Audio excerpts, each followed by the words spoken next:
what I do as an open format DJ for these events. And So, welcome to the show, ShanLynn. hi, thank you for having me. Yeah, it's been a long time coming. So, I know. yeah. So, when you were 14, you picked up your first set of turntables, and that made you click with DJing. What was it Yeah. about that event in your life that made you go, I want to be a DJ for the rest of my life? Oh God. Well, I mean, I've always been in love with music from a really, really young age. I've just been, obsessed with music and songs. And I grew up as a dancer. So I think a lot of that had to do with that, because I was always dancing and I was into so many different kinds of music. And I was always getting in trouble for dancing, like at school or in jobs. So like it's kind of funny. I remember being like, oh wow, like you can dance while you're working and like it's acceptable. I was like, oh, this is the job for me. Like I love music. I love listening to music. I love, dancing to music. I like seeing other people dance. It just yeah, it was kind of a perfect fit, and I always wanted to be a DJ. So yeah, it's pretty amazing I get to do this for a career. So I'm really grateful. How come you didn't want to do something else in the music industry, like, say, be a producer, be a singer, or maybe run your own, like, record company? Why was it DJing it specifically that you wanted to do I that? I actually do want to do all of that. So yeah, yeah, yeah. So I'll give you a little background. So I actually moved to Los Angeles many years ago to be a professional dancer. And I was going on the route of continuing my education and potentially gaining my master's in dance to teach at like a college level and to start my own dance company. But I kind of hit a crossroads in my life where I was like, I've always loved music. I'm a classically trained pianist. I sang my whole life too, but I'm not a singer, but I love to sing. I was in choir, I was in all these things, I was a performing artist kind of thing growing up in elementary school, middle school, high school. Um, but music always kind of took the back of me versus dance. And then I came to a crossroads where I was like, oh, I really do want to pursue music. So I ended up going to school for audio engineering. So I have a proper like mixing production background, and I've been studying that for years and years and years and years. And I do produce as well. I started releasing some of my own original music a few years ago. But that is kind of funny because I always get really busy DJing. So that always takes a back seat to my DJ career. But I'm actually at a point where I'm starting to work a lot more on production, and I've been teaching production and mentoring some students as well, and getting more into that side of things. So I am hoping this upcoming year I'm gonna not fully transition because I love DJing. Like I love being a DJ, but I do want to get more into the back side of things, and the production engineering, helping people release music and all that stuff. One thing that you said which caught my eye was yes, you've made your own music, well, your own songs, but that DJing's kind of sidelined all of that for you. How Yeah. come? Is it a logistical thing where because you're having to perform so much, it kind of hinders what any other creative outlet, or is it just like a standard thing in the industry? Because I've heard that DJs will literally practice for 12 hours a day.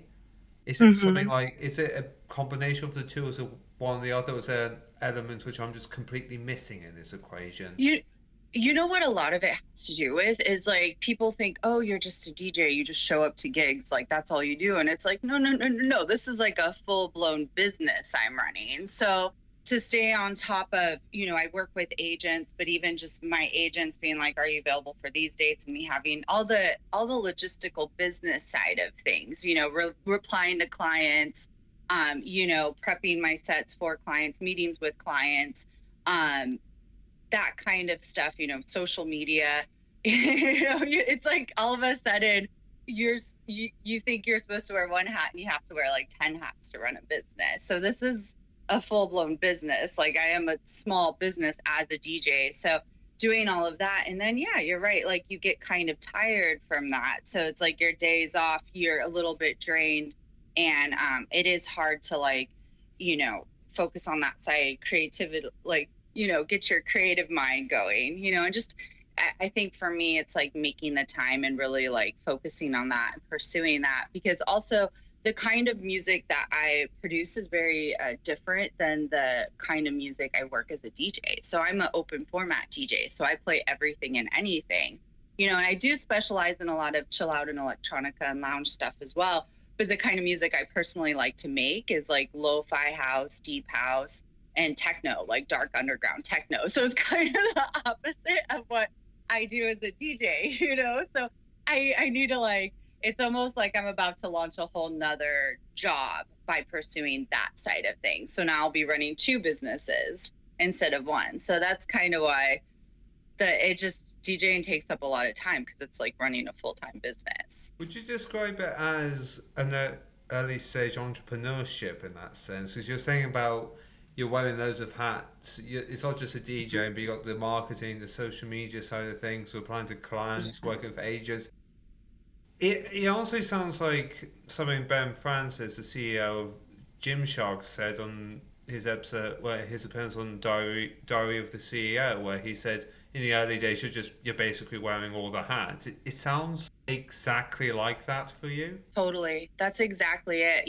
Like I spent a whole year trying to learn how to, even release music. Like I'm always watching and listening to music business podcasts, trying to know what's going on. And it's funny because I spent a few years, like even just trying to like release my own original music. And like you talking about starting a label, I really wanted to start my own label because I feel like my own personal music, it doesn't fit in a box. Like, and I don't like that whole idea of like, everything has to be a perfect little box now. Like you have to be this exact brand, because I think what's made me so successful as a DJ is my versatility, is the fact that I can go and throw down a really like, juicy old school hip hop set. And then I can show up to a corporate event, like nice and polished, and play like this beautiful, like uplifting, like, corporate music, So it's like, I don't like the idea of everything having to be so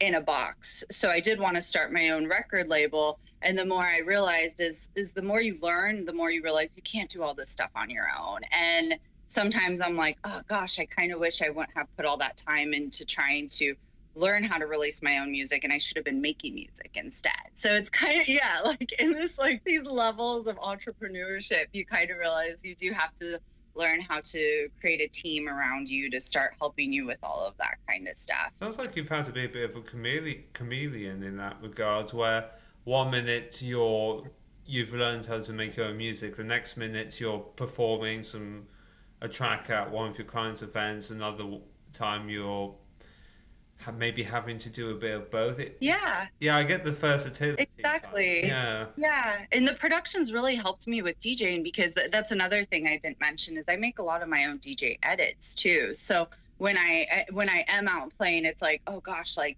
I love this song, but this part goes on too long. So then it's like I am producing as well.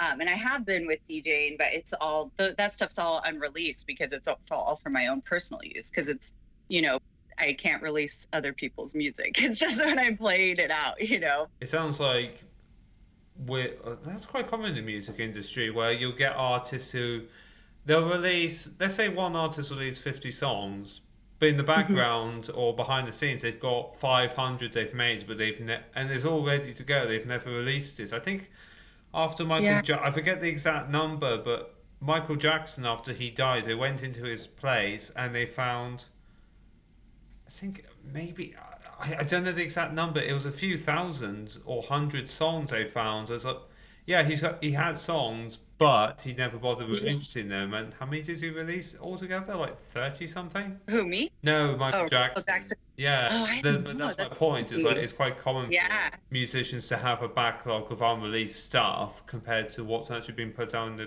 public sphere. Yeah, it's interesting. What has it been like to perform DJ sessions for some of the biggest clients in the world? Because I know you've done Ferrari, you've done.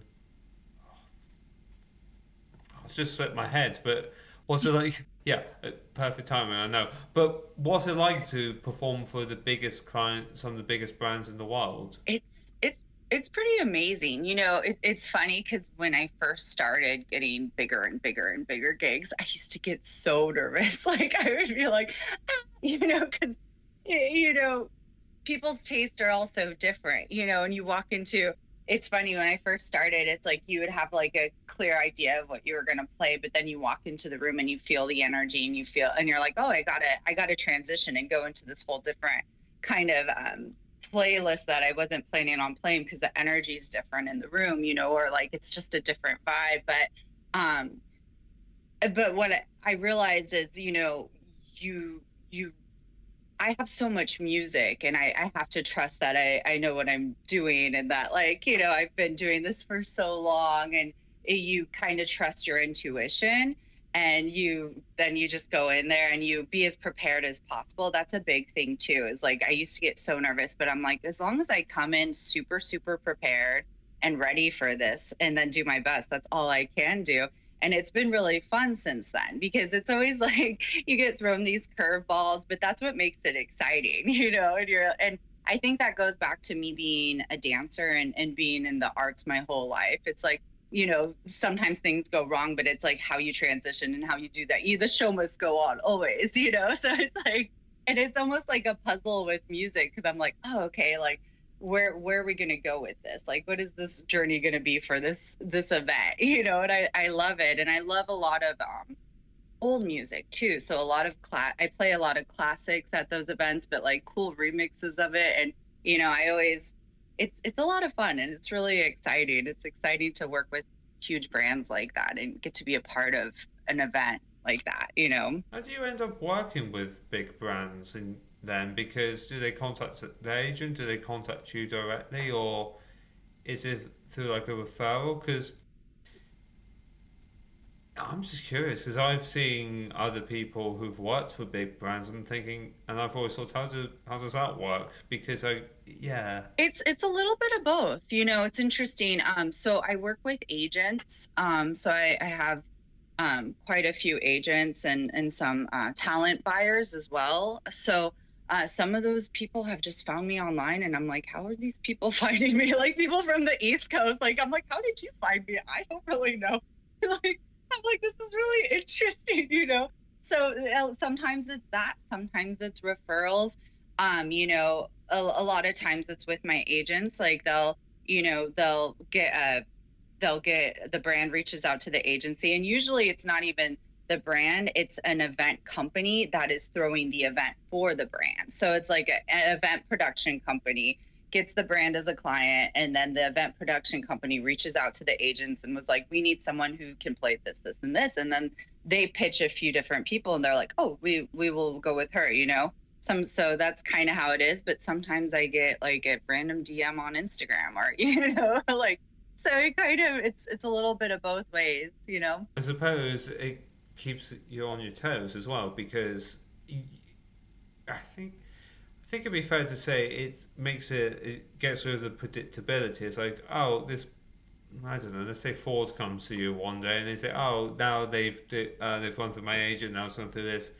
Yeah, it gets to play for them, but this is the same as Ferrari and everyone else, as opposed to maybe you get, I don't know, their HR officer or something who come to you and say, hey, ShanLynn, would you like to play our Ford event for our new car launch? Uh-huh. Yeah. Yeah. No, for sure. I think it's fair to say that it keeps your work kind of engaging as well for you, so it's Yeah. the mundane side of things. Totally. No, that makes it definitely it's fun because it is so different. And it's funny you said that because one time I did do an event for Ford, but it ended up being more for Ford from Australia, like the team from Australia, so that they were like requesting like Australian music. And I'm just like, so that's what I mean. You have to be versatile.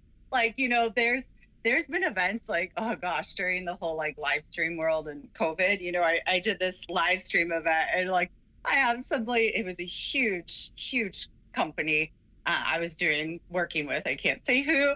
And this lady in the middle of the live stream is like, can you play this Chinese song? And I'm like messaging the talent buyer girl lady who hired me. And I'm like, wants me to play this song. And she's like, yes, she's the CEO. Play whatever she wants. And you're like, downloading the song in the middle of a live stream. That's what I mean. It's like you kind of have to be extremely versatile. You have to be quick on your feet. You can't, I think that's what's made me really successful too, is I try to treat everyone the same. Like I treat people how I want to be treated. So I'm not gonna just be like, no requests. Like, I don't know like who this lady is, and I'm like, I'm glad I'm like very, I'll play whatever she wants to play, because you never know who's requesting these music at these kind of events, and then you're like, oh, I hope for the best as I drop this interesting Chinese song I've never heard in my entire life for thousands of people all over the world watching this live stream. Like, so that's kind of,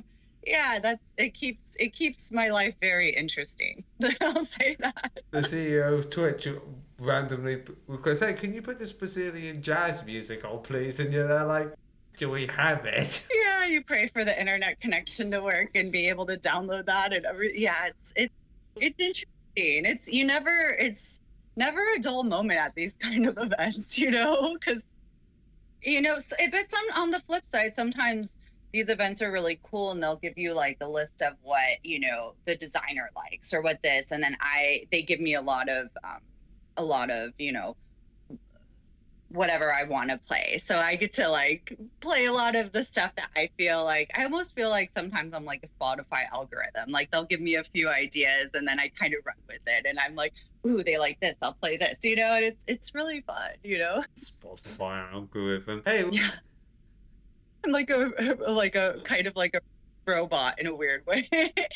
Yeah, just because I know so much music, but that's what's like fun about it. It's like putting a puzzle together and trying to like make all these things work and keep the event going, the music going. What have been some of your DJ horror stories? I've never actually asked anyone this, and it'd be interesting to. DJ horror stories, gosh.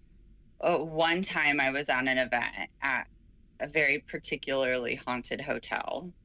It's like one of the most haunted places in America. I don't know what it was, but it fried my motherboard and my controller right before my set. And I was doing a silent disco running 3 different sound systems, including my DJ controller. And I'm like, this is crazy, So I ended up having to mix internally in my laptop onto a mixing board. So it actually worked out fine, but it was just a very, that was pretty horrible. Like, and then the power kept going out in the middle of the set.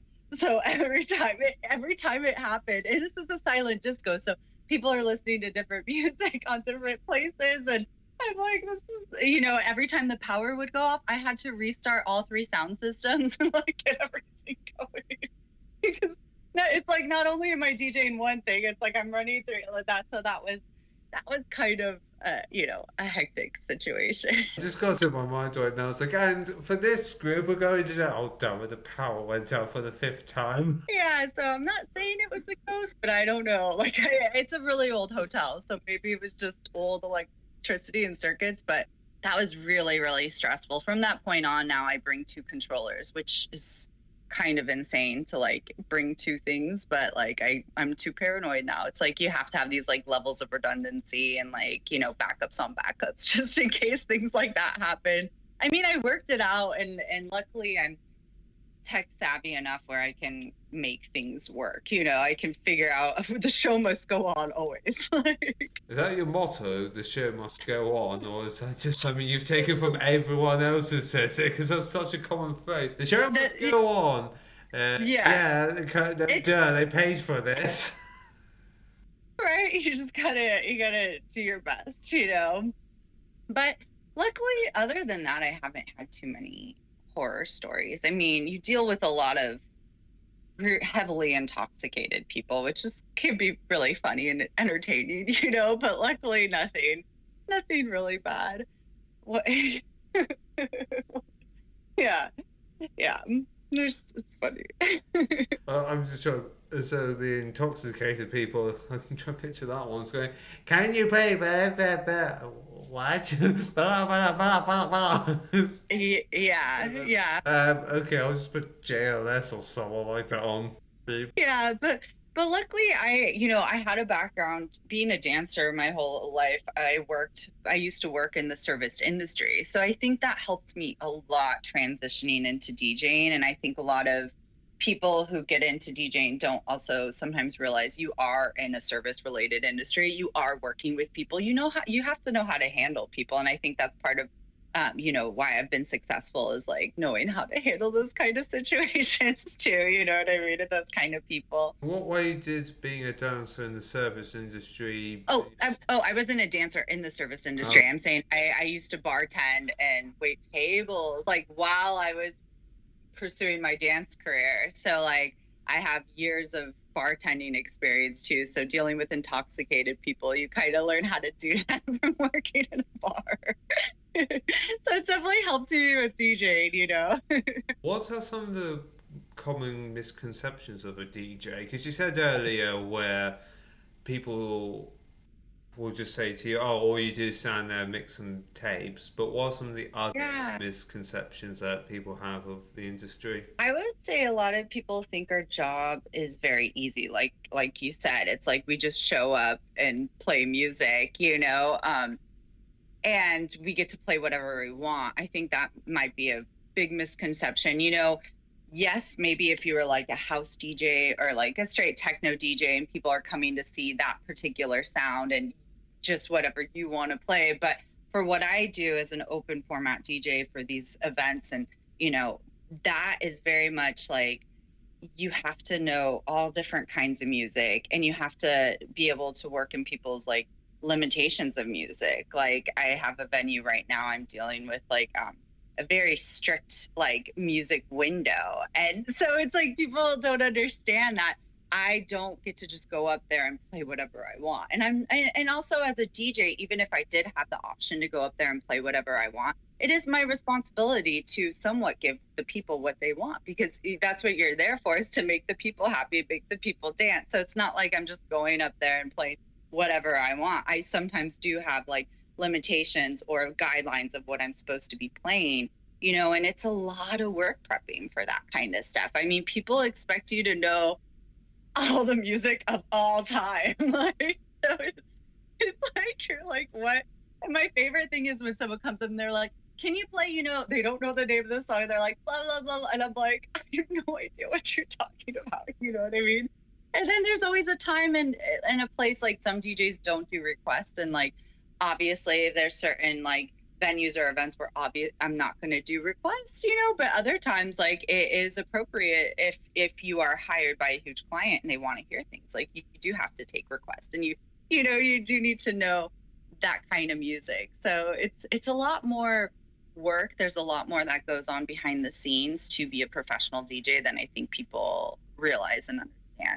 I think another part of it is, like you're saying, that you have to give people what they want, and you can't just give Yeah. everyone what you want. Is that everyone's got different music tastes? I remember when I was 19, I was very much into indie metal, but these are Right. very, very like quiet underground bands. So the Yeah, music yeah. wasn't essentially like something you wouldn't play in front of Yeah. people, but no one really knew them. The reaction I always got from people was like, "What the hell is this?" But that's my point, right? So if I was to play that at a DJ event, but I was able to, I think most of the audience would go,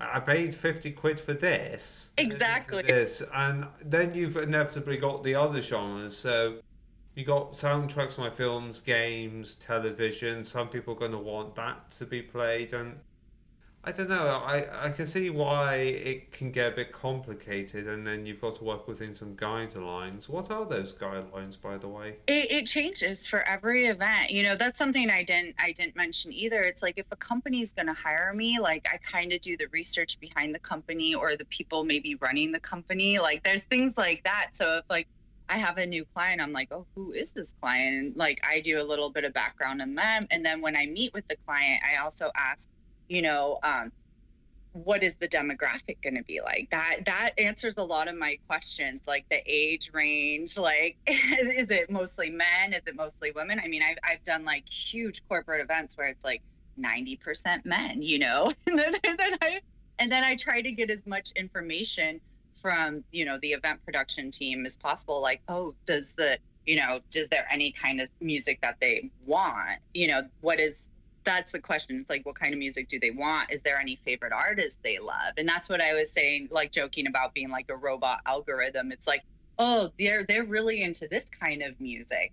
Oh, like this artist who's similar to, that's when my brain is like, who's similar to these artists? And then you kind of pull that, but then you kind of give your own spin on it, because obviously, like I have had like an event where he was really into like indie rock, and I love a lot of like old indie rock, like post punk and all that kind of like fun stuff.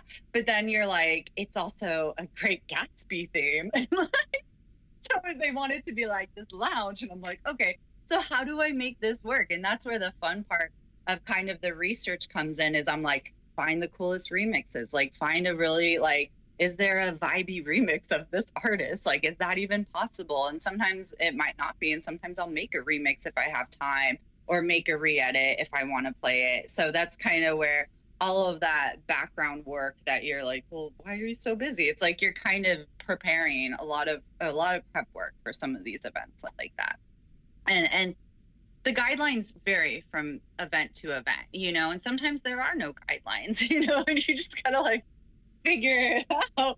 But I've had people like, this is a tough one. This is actually a really tough one. I've had people be like, okay, well, we want, like, I'll do a huge award show or like galas, and they're like, we want walk-up music, but we want only current music. And I'm like, that's really challenging, because the musical landscape's changed a lot in the past 5 years. Like, there hasn't been, I'm sure it's probably different in Europe, but there's like not been a song of the summer for years. Like, there's not that like song that everyone gets up and dance to. Like, there's not that, I should say poppy hit, like more on the like pop spectrum that's going to get every age from 20 to 70 on the dance floor. 20, you know what I mean? Like, so that's challenging when people want more current music. But I mean, you kind of make it work, and the musical landscape's definitely shifting as far as pop music goes in general, and hip hop and all of that stuff. So it is getting more and more challenging to be a DJ,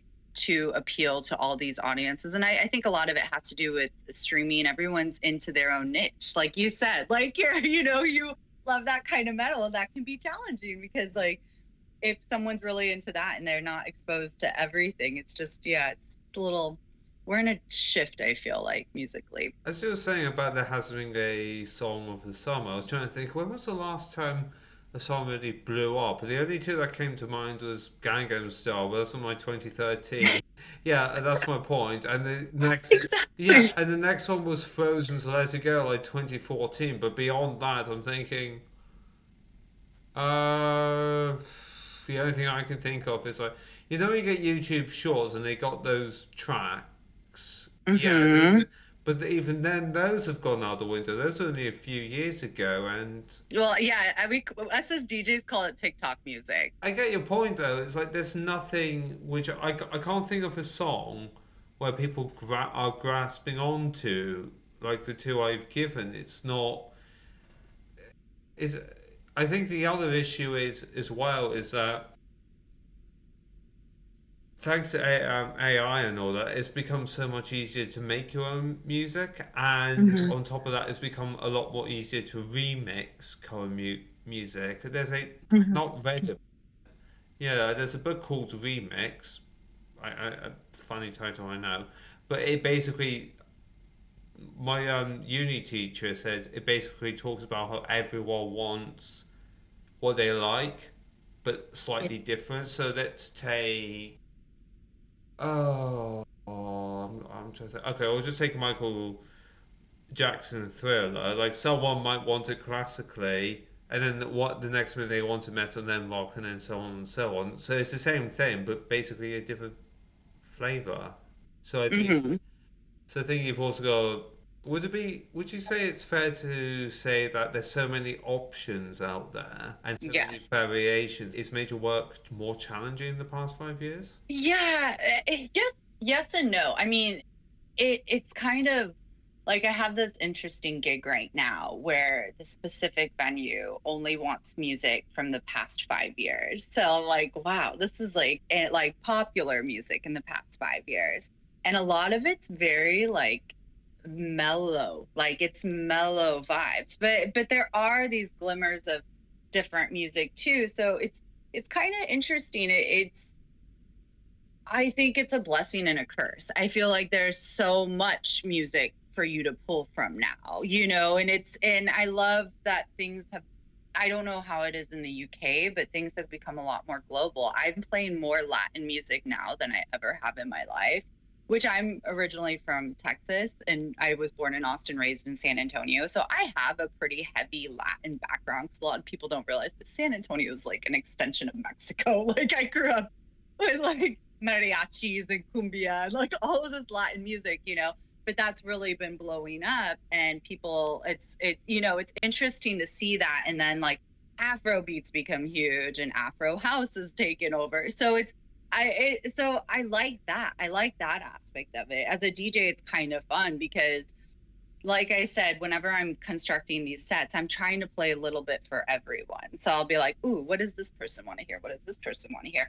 And because the music's so, like you said, it's so diverse now, it does, I'm getting more into it. The only thing that's hard is it's not upbeat. Nothing's like, yeah, yeah. And a lot of the like corporate events, they're like, we want it to be like la la la, like all high energy. And I'm like, unless I'm playing like a club remix of, you know, Shabuzi or something like that, like it's not going to be upbeat. And sometimes those club remixes can be too aggressive for those kind of energies. So it's interesting. It's you know, it's fun. It's there's hope. There's hope for the current music.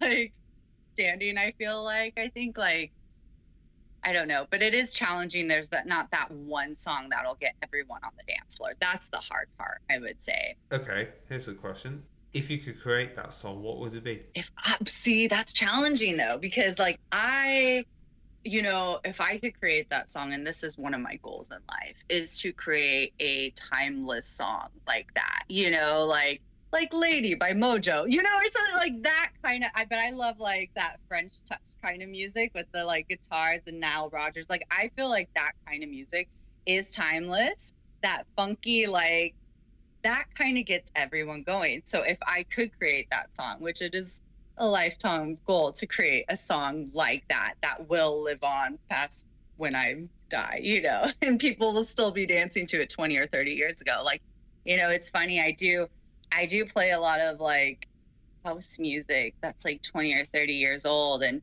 kids will be like, "Oh, who is this Purple Disco Machine?" And I'm like, "No, this song's like 30 years old and you just don't know it." It's so I love that. You know, that kind of stuff I feel will live on, and people like that kind of stuff. So Are you trying to make the musical version of the Bible, where that book's been around for so many years to the point people go, right, I'm going to quite literally rewrite it for the 4,000th time this time? am I trying to do that?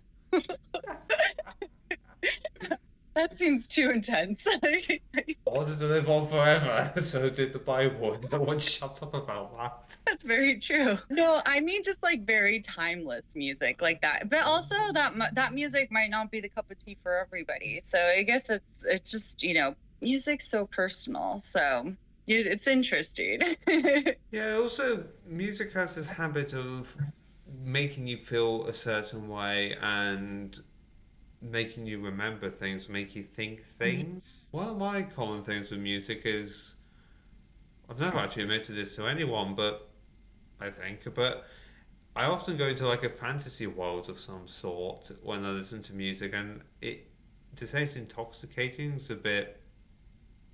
I think that's the best way to describe it, to be honest. But that's the funny Yeah. thing about music. You never know what emotions and what's going to make you do. If that makes sense. Yeah. Yeah. Totally. Yeah, yeah, yeah. Personally, I listen to a lot of music that makes me feel like that. Like it's really funny, even though I work in this world of like all different styles of music. Like some of my favorite artists, like I'm the biggest Tom York fan. So like that music is definitely like very moody and very in your brain, and you know, that kind of stuff, you know. So I totally get that, and I love that. I love that about music. Where did your stage name ShanLynn come from? Because my full name is ShanLynn Marie Phillips. So, yeah. And I felt like there was just too many famous Shannons in the world already, so I wasn't gonna go by Shannon because out of the respect of all the other Shannons already out there, like, and my nickname is Shan, like growing up, like my family or like, yeah, like my family or friends who know me from little would call me Shan, but I was like, that sounds a little too cutesy, so I was like, ShanLynn is like, It sounds like there's something straight out of an anime right there. It's like, who's he supposed to say? Shan! exactly. But then there's a lot of famous Shans out there too. Like I was like, can't step on their toes. And I was like, so I did some research and I was like, ShanLynn's kind of different. It's this so that works. I don't know why, but I kind of like symmetry, so I like the 4 and the 4 too, like things like that. Yeah, so that's where that came from. You didn't do what I thought to do, is literally change your first name. I know that's true. I mean, I did think about it, but there was nothing that really like nothing like came to mind, and when I started, I just needed to like kind of settle on something to get going. So I've thought about changing it in the past, but yeah, no, it just kind of stuck. But it is funny because I don't people seem to forget it a lot. Like a lot of times people will be like Shan, like they're like Shaylin, like I get a lot of, it's not a very memorable name, but it works for me, so it's all good. I suppose it rhymes as well, ShanLynn. Like Hmm. they both end in N, so yeah, Yeah. it works. What has it been like to create your own songs in general? I know we touched on this earlier, but what's it just overall to have some songs to your name that you've made? What's it like? It's extremely fulfilling. Like I think that's like my favorite, probably my favorite thing to do is I love making music, but then I love the the like production part of it, like right before you're finished with it, where you're adding all of the sparkles and the elements that make it like so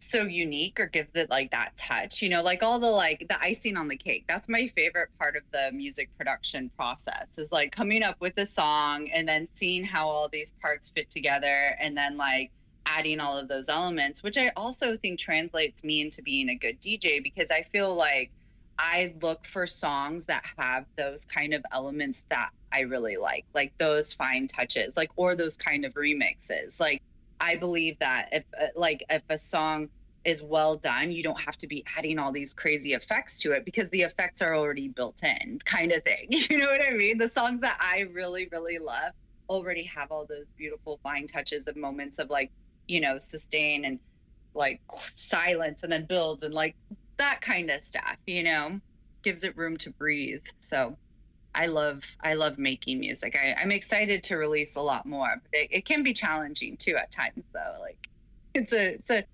production is like a never ending learning process. Like you're always learning something new, and yeah, it's fun. It sounds like the a life of a martial artist in that. I mean it in the sense that it never ends and you're always Yeah. learning and it's a lifelong journey with that. I've kind of find it with this podcast to some extent as well, where it never ends, it's always going on and there's always something new to learn. Do you resonate with that or is Yeah, absolutely. Definitely. That's what I tell, I teach DJing as well, and I mentor people, and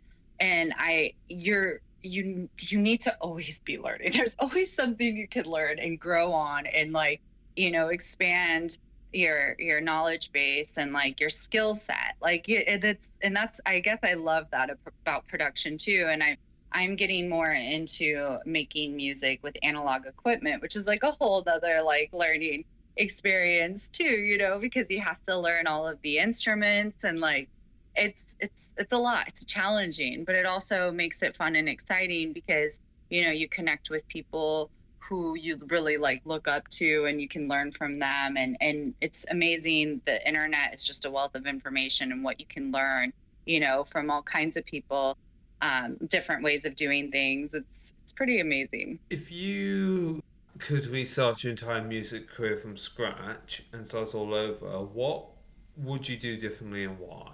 If I could restart everything, Yeah, so but you end up in the exact same spot.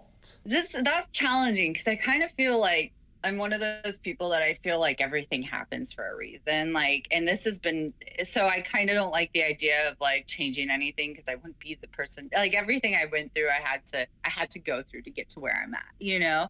I do, it can feel kind of frustrating because it's been a very long journey for me. Like, you know, but I think that's part of the process is it's like what those, you know, those sayings, enjoy the journey, not the destination. Like you have to enjoy the journey of everything. And, you know, I'm pretty grateful for all the opportunities I've gotten and how it's all like come through, you know, and I'm excited about the next few years and interested in seeing how it's going to shift and transition as I start releasing more of my own original music and focus on that a little bit more. It'll be interesting to see how my paths continue with my DJ career and then my music production career, you know? I suppose, as you're saying that, I couldn't help but think, well, maybe some people shouldn't restart their entire journey then, because, like you said, Yeah. yeah, I always like that question as more of like a wishful thinking. If you could have done it from scratch, what would you view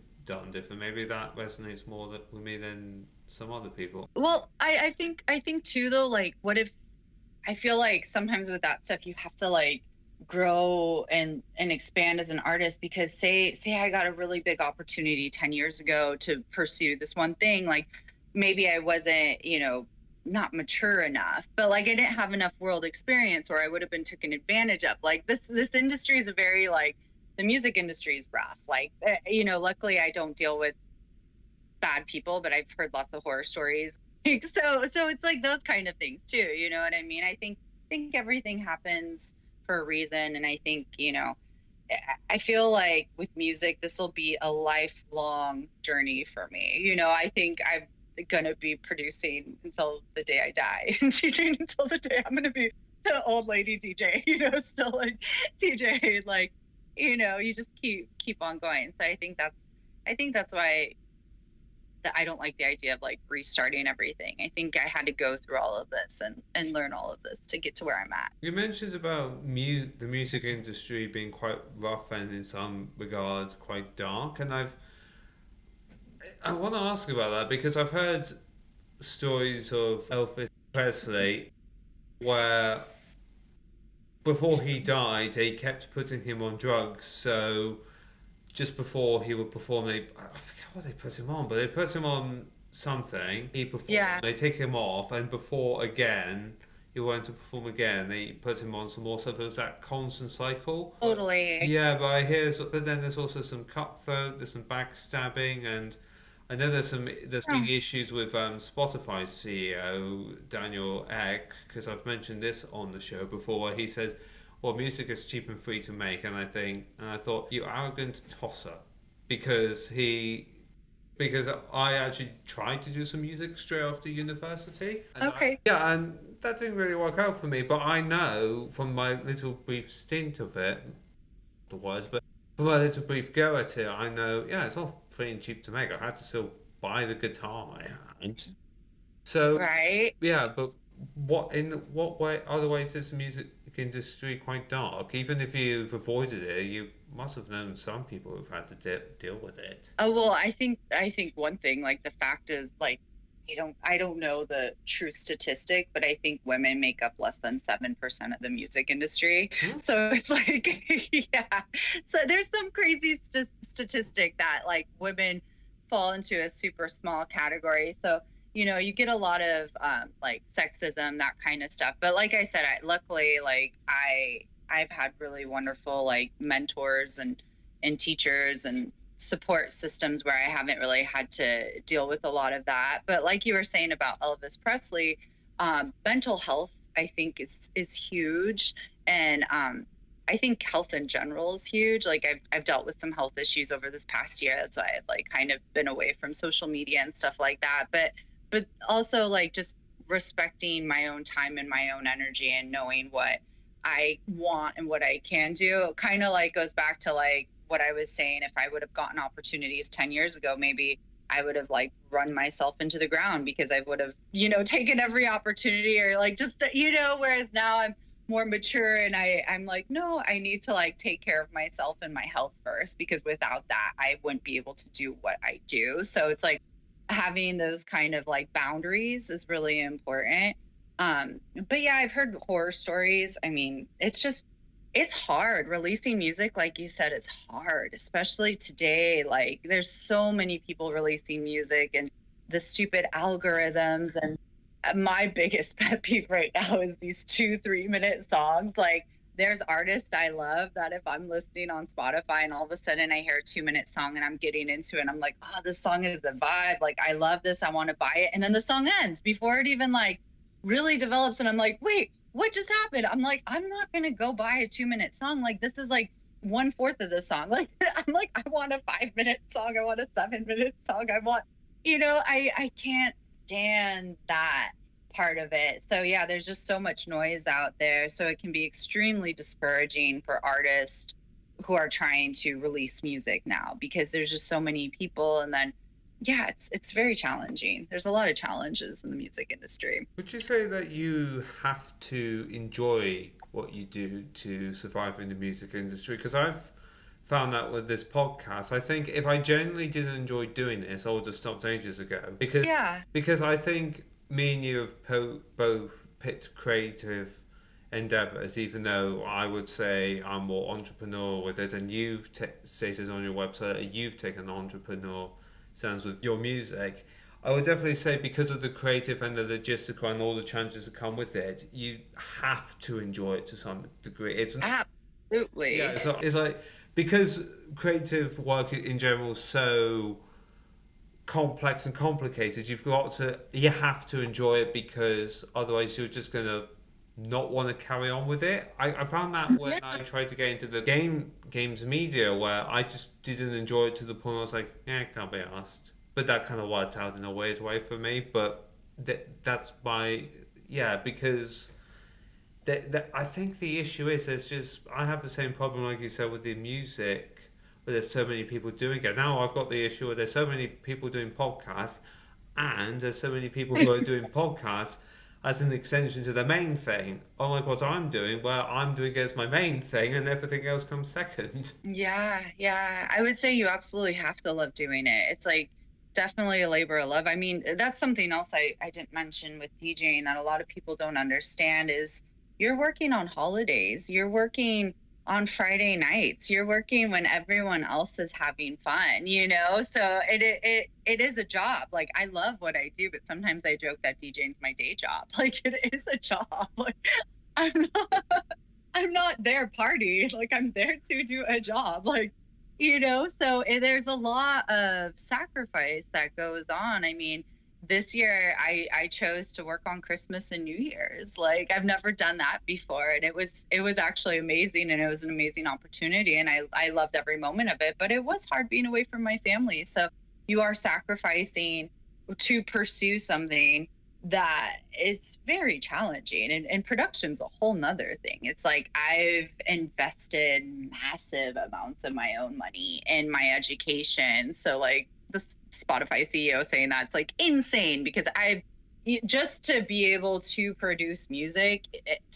correctly, if you want to do it on your own, takes so many years of education and learning, and that's not free. And the equipment and the tools, everything is it's a lot. So yeah, if you didn't love doing it, like I would not have invested all of this time and money and my life into it. But yeah. I don't think the CEO of Spotify even knows how much a drumstick costs for him to make that statement. Just like, oh, it costs about $5. I thought you just got a stick from the woods. I know. An idiot. I'm saying we're in like a really weird place musically. Like we're in a very interesting, I think like I think we're all just like you were saying, like there's so many people, there's so much content, everyone's just like, "Ah."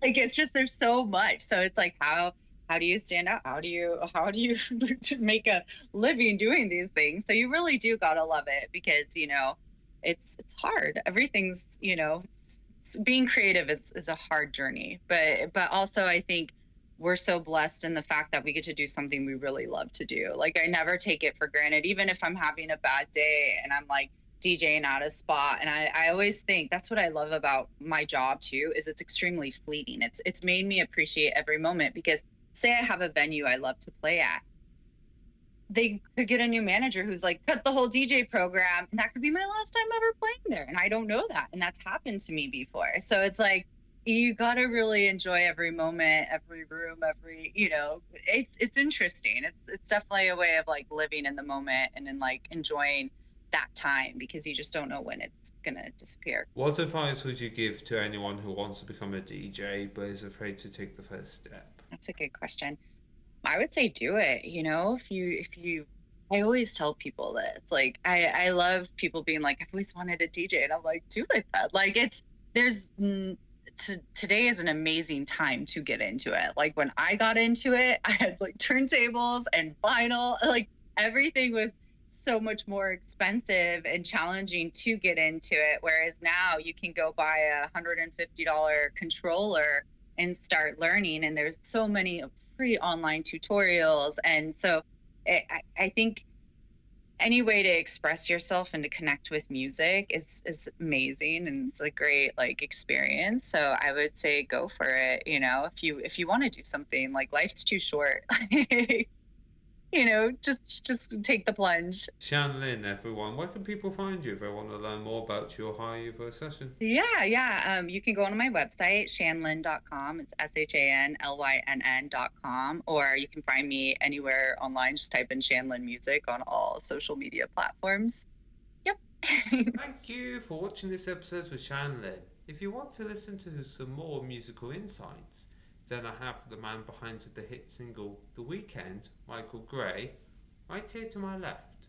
But if you want to listen to a music producer instead, then I have Casey Sounds to my right.